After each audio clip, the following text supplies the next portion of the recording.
Remember what I said yesterday about how maybe one of the few saving graces we have about Palantir and the fact that society is over and the country is over and everything's ending and we're doomed and there's nothing you can do to change anything. One of the few positive markers we have here, I guess, is the fact that the Palantir stuff is not really popular with Republicans at all. I think this is quite charming. Marjorie Taylor Greene confessing, I think something we already knew, that she doesn't read these bills. Full transparency, I did not know about this section on pages 278 to 279 of the One Big Beautiful Bill that strips states of the right to make laws or regulate AI for 10 years. Yep. Well, I'm glad she caught on to it eventually. Too bad she found this out, after it passed the House by narrow margins. Full transparency, I can't read. POV, you're watching a Vosh stream. I am adamantly opposed to this, and it is a violation of states' rights, and I would have voted no if I had known this was in there. It's genuinely interesting how sometimes these divides crop up, right? Because you have Republicans that are corporatist like ghouls who will adopt any mantle in order to push their agenda. And then you have authentic MAGAites like Marjorie Taylor Greene, who sometimes their positions actually break way with the majority of the Republican Party, not because the Republican Party isn't fascist, but sometimes they're fascistic in ways that she doesn't necessarily agree with. Why do we care what she thinks? Because she's a representation of the average MAGA voter. Marjorie Taylor Greene is much closer to the MAGA voters than most Republicans. Most Republicans are suit and tie wearing sociopaths who couldn't decide if they saw a dog alone in a room whether to f it or kill it, who will say or believe anything to advance their agenda, which is the end of all life on earth, right? Marjorie Taylor Greene, she doesn't have the capacity necessary to advance these sinister long-term ends. She's the one who was, going to AOC's office and like shoving her face in the mail slot and crowing at her, She's not bright. She's crass, rude, trashy. She's a perfect representation for the Republican voter base, okay? So if she doesn't like this, a lot of Republican voters won't like it either. And they don't. I am adamantly opposed to this, and it is a violation of states' rights, and I would have voted no if I had known this was in here. We have no idea what AI will be capable of in the next 10 years, and giving it free rein and tying states' hands is potentially dangerous. This needs to be stripped out in the Senate. It's pretty scary. I mean, I've mentioned it on stream, so I assume you guys know, but like making it unlawful for any state to pass any regulations on AI, this is a handout to Silicon Valley. It's essentially saying, no, don't worry. You can do literally whatever you want testing your stuff. If you want to use AI algorithms to help landlords fix prices in a city, you can do that. It's now illegal for people to stop you from doing that. If you want to replace human truck drivers with AI truck drivers, whatever the consequences, potential risks, hazards, whatever of that may be, go for it. You want to have a fleet of autonomous vehicles chauffeuring people from place to place in a city, clogging up traffic, maybe getting into a couple of, accidents. No one can stop you. That's the whole point. Does this bill also prohibit regulations against AI CP/deepfakes? Presumably, yeah. Those laws would have to come out at a federal level, which, to be fair, recently a law against those things went out federally. But yeah, no, it completely strips states of the ability to pass any legislation to protect themselves against the harmful effects of AI, unregulated proliferation of this technology. The potential consequences of it could be apocalyptic. Genuinely. I mean, for instance, one of the big things that people might look to regulate is how could any state stop Palantir? Like Palantir's data aggregation, we mostly talk about it in the context of them assembling data federally, which we couldn't really stop through state legislation. But Palantir is going to be pulling data from states as well, local surveillance or communicating with state Medicaid providers, right? That data, they're going to pull that data for you too. States would have no ability to protect themselves. Democracy Now! Has a minute-long video that went out an hour ago. I appreciate you appealing to my bias, both to brevity and immediacy. That's very, very, very good of you. It all comes together in the same way. Much that Bitcoin was initially sold, or not Bitcoin, but like cryptocurrency in general, was sold initially as this like stick-it-to-the-man decentralized financial network. What it has turned out to be in reality is an unregulated playground for oligarchs who represent like a significant portion of the investors. Likewise, AI was pitched as this like, remember how much propaganda was pushed out early on that AI art was great because it democratized the skill of drawing? Now anyone can draw, The initial marketing pitch for AI was, well, now everyone has a universe of knowledge and skill at their fingertips. This empowers everyone. But in reality, the purpose of AI is and always has been to make more money for the people who already have money. There is no other purpose to this tech. It has no liberatory purpose. There's no use case for it that improves the world. It exists to hurt people and to make a lot of money, which it will. And it was all trained on stolen data. Oh, yeah, by the way, states won't be able to regulate against that either. Good luck with that. The Trump administration has tapped Palantir, the data mining company founded by the billionaire tech investor Peter Thiel, to compile data on people in the United States for a master database, including a new $30 million contract with ICE to provide near real-time visibility into migrant movements as it seeks to arrest 3,000 people a day. Just a few months ago, we started hearing about databases within DHS and IRS, SSA, across government being linked together. We've learned that it seems as if this is a process to mix data from government agencies that immigrants often report to, so IRS and tax data, all these kinds of things that can track their most recent addresses and things like that. So the Palantir process with its software foundry basically becomes the window for all of this data. And states won't be able to regulate against it. Ooh, more Palantir content.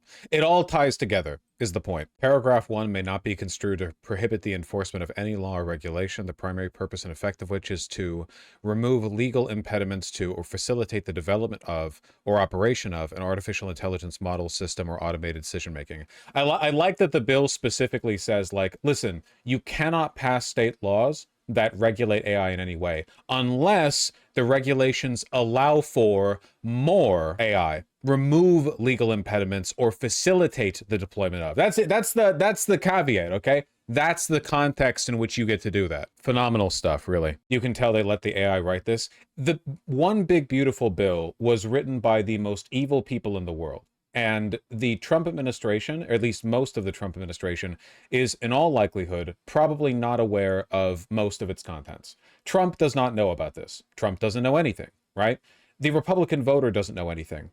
Incredibly, we have actually managed to subdivide the Republican Party to the point where we have found groups that are more evil than others. Like, again, like we already had this inner group of nihilistic, misanthropic Nazis who are stripping the country bare because they can, because they want to. But there is actually a group of people more evil than them. People who aren't doing this for personal accolades or wealth, but people who want to not just replace democracy, but essentially institute a permanent totalitarian state in a way that benefits no one. I think I've said this before, but like the real point of 1984 that nobody got because nobody actually reads 1984, they just like sort of absorb the information in it through cultural osmosis, is the fact that the point of power is to hurt people, and that divides in power are more important than the raw empirical enjoyment of life the powerful get to experience. Or what's the real life application of that?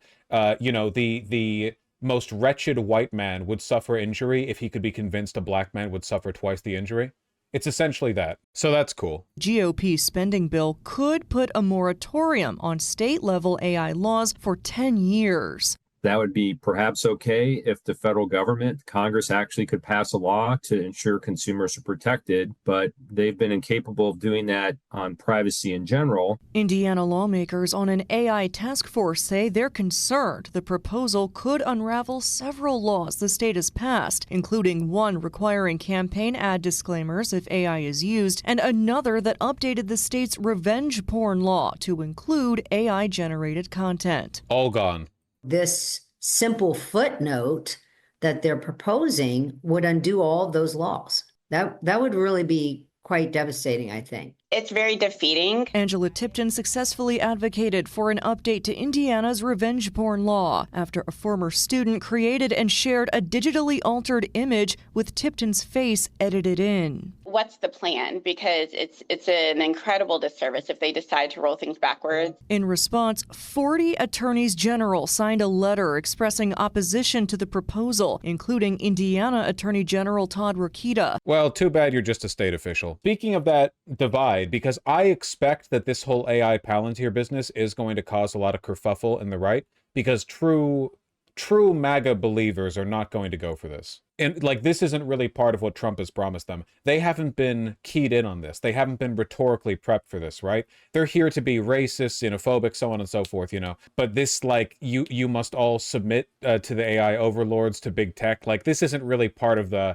narrative package that they've been given. It's kind of the opposite of the narrative package, because if anything, it's basically in the one big beautiful bill, and what Palantir is doing right now, you're essentially getting the what if Bill Gates microchipped you with a COVID vaccine and used it to regulate your life, but in real life. Like, what all of that, like, schizo Bill Gates / Soros is going to use crazy futuristic tech to control everyone, shit, 5G towers turning the frogs gay or whatever that stuff, you know? It's happening. They're already spinning it as a way to track illegal immigrants. I mean, that is what the technology has been used for with Palantir. But it's worth noting, I still have not seen any serious endorsement of this program from MAGA. I think that because most of them are weak and spineless, they will end up accepting this if they get to, like, terrorize trans kids along with it. But I do think it's going to lead to some meaningful breaks. At least that's my hope. Included in the group of people who are not resisting the Palantir takeover, from Alex Jones on Twitter. Exclusive, Alex Jones responds to the Palantir hysteria and lays out what's really happening. Everybody's asking me about Palantir. And when you look at it and you understand it, Palantir and the surveillance systems and the AI and all of it has been an outlier from the bigger companies. And it's been wanting to get big contracts, and Trump wants to use it to track illegal aliens and stuff, and the real ID that they're trying to bring in that's terrible, that never got implemented because it's unconstitutional. So I've been critical of all of that, and I obviously don't trust Palantir and the rest of the stuff it's doing. But it is small compared to all the other big AI and the Pentagon Sentinel and all the rest of it. The reason you're seeing the attacks on it everywhere is because it's trying to get contracts that other big tech companies already have, and because Palantir has been supportive of Trump. And so, yeah, Trump is going to them because they've been supporters. But all this hype about Palantir, all of these systems can be used for control. All these systems are out of control. Pretty difficult to spin a defense of it, right? Nobody's buying this, by the way. Obviously, he's a shadow of his former self in terms of popularity, but all of the talk that I've heard of this has been, like, negatively directed towards him. Imagine being an Alex Jones viewer, like a dedicated fan for a decade, and then you wake up and he's explaining why Palantir, the company that just bought access to your federal data and wants to use it to track you illegally, as admitted by the people who run it, actually isn't a big deal. All the AIs are woke. Wouldn't surprise me at all if this guy has been getting Teal funding for a long time. So Palantir is being used to run AI drones, killing people in Gaza. All of it's very concerning. But why do people know about Palantir and nothing else? Well, that's because it comes from the left, only focusing on Palantir, because it's seen as something being brought in to surveil the government itself and to try to find waste, fraud, abuse. That's what Trump wants. What? No, it's not. That's not what Palantir is being used for. It's used to consolidate the data scraped by Doge. It's not trying to cut spending in the government. Trump admin tasked Palantir with expanding U.S. surveillance state. And the New York Times and all of them are all over it. Palantir's deepening government ties sparked fears of centralized surveillance. He doesn't know shit. He's just saying buzzwords. No, he does know shit. He's a performance artist who hasn't believed a thing that he's said for a very, very long time. Obviously. No, if anyone who watches Alex Jones and believes for a moment that he's not lying his ass off every time, he's not. Yeah, he's a walking tabloid. Exactly. He's a brand whose job it is to pretend to be crazy, right? Unfortunately, he's been bought off for a really long time. I have no idea if it's like Palantir directly or Peter Thiel or whatever else, but for some reason he's decided that it's necessary to defend Trump on this by not treating Palantir the way, like, he'll go conspiratorial over school shootings, but Palantir, this actual cyberpunk dystopia future, it's like, well, listen, okay, don't worry, that's the good one. And you've got the owner of it, the CEO of it, with all his statements about crushing the right wing in Europe and all the rest of it. I got serious concerns. It's just that what am I looking at? Endless hyping about it and only focusing on it is coming out of the left, and the populist anti-globalist movement has taken it absolutely hook, line, and sinker. Oh, and now we get the methylene blue. And sign up for subscription, canceling time. Alex Jones stored. Use her Kennedy, HHS said, talk about it. He's putting ads in his Twitter videos. Holy shit, it's like a third of the length of the entire video. That's crazy. I gotta say, I know he was paid to do this. This was an extremely weak defense. Like, there's none of the Alex Jones bombacity, because normally that bombacity would be directed against Palantir, right? It would be like him, you know, screaming about how he's gonna eat someone's ass because he defended Palantir. He said, oh, well, Palantir's spying on you, spying on your kids, spying on your dick and balls. He's not doing that, of course, because he's been paid not to, but yeah, I don't know. He needs money now. Oh, hi, Lance. That's pretty true. You get what I'm talking about, right? There is going to be an effort by some people on the right to launder Palantir. You have to understand, like, this is a war for, like, essentially the soul of humanity going forward. It says good goy, dude. Yeah, no shit. It's a Nazi meme. It's under a Alex Jones video. Roll the dice on that. It's a political divide that goes beyond, like, MAGA versus non-MAGA. I guess I'm just hoping that there's some way to capitalize on that. Unfortunately, it does seem like the main takeaway people are getting from Marjorie Taylor Greene's post is that she's stupid and doesn't read, which obviously are both true. The Alex Jones, this is a much more effective attack against the Republicans than just calling their, well, without the Nazi shit, of course, but the broader sentiment, than just calling people like Marjorie Taylor Greene stupid. Like, Republicans have been socially conditioned to accept authoritarianism, but not this kind of authoritarianism. You know what I mean, right? Like, this is not Trump-style authoritarianism. This isn't like their big wet daddy up on stage yelling about painting a wall gold. You know, it's a sinister, you know, Deus Ex conspiracy. It goes so far beyond the lines that have been drawn. They haven't been conditioned to accept this. We need to take advantage of that, man, because otherwise, aren't those two sides of the same coin? I would argue no. I would argue no, actually, because Trump has never had totalitarian intentions. I don't think he's ever meaningfully pushed for that. He's an authoritarian. He's a, you know, he's obviously fascistic in his rhetoric, but there is, again, like a level of direct involvement that is just not present here. The Palantir people are much more evil than Trump or Trump supporters. Odds of Palantir overthrowing the U.S. government? Why would they do that? They work with the U.S. government. They might as well be a government agency. Temporary red-brown Luddite alliance? Most people think that being a Luddite's a bad thing. Isn't the difference that Trump-style authoritarians want human slaves, tech lords want AI/robotic slaves? No. You can't separate these things into categories that simple, okay?